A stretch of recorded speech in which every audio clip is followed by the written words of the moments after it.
Hello, leo nataka kuwaletea elimu kuhusu dawa ambazo mara nyingi waga watoto ndo wanazitumia. Inamaanisha zile dawa za maji, inamaanisha syrup au suspension.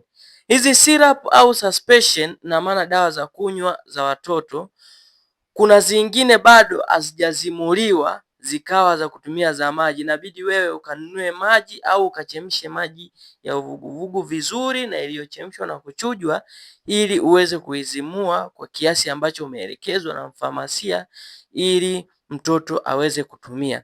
Sasa inatokea pale ambapo wewe unapewa dawa uende uzimue ili mtoto aweze kutumia vizuri, lakini wewe unakuta tu maji yoyote ulionayo ndani mwako unatumia katika kumpa mtoto. Hiyo sio jambo ambalo ni sahihi.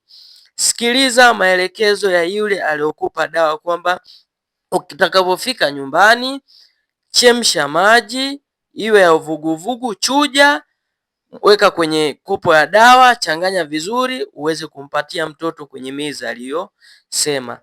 Pia kama unaona hiyo inaweza kuwa gumzo kwako, nenda kanunue maji safi dukani ambao haina mchakato mingi, weka kwenye nani la dawa ili mtoto aweze kupata dawa ambayo ipo sahihi na kiwango chake kipo sahihi. Lakini pia unashauriwa kutumia hiyo dawa kwa siku ambazo daktari amekuandikia. So kwamba tu unatumia dawa nusu alafu unasema kwamba dawa haijakusaidia. Ni vyema ukatumia dawa siku ambazo daktari amekuandikia ili uweze kutumia dawa hiyo, utaweza kupona. Mimi naitwa Kevin Makoa. Ukipenda tips za afya kama hizi, consider following me kwenye YouTube channel yangu. Asanteni.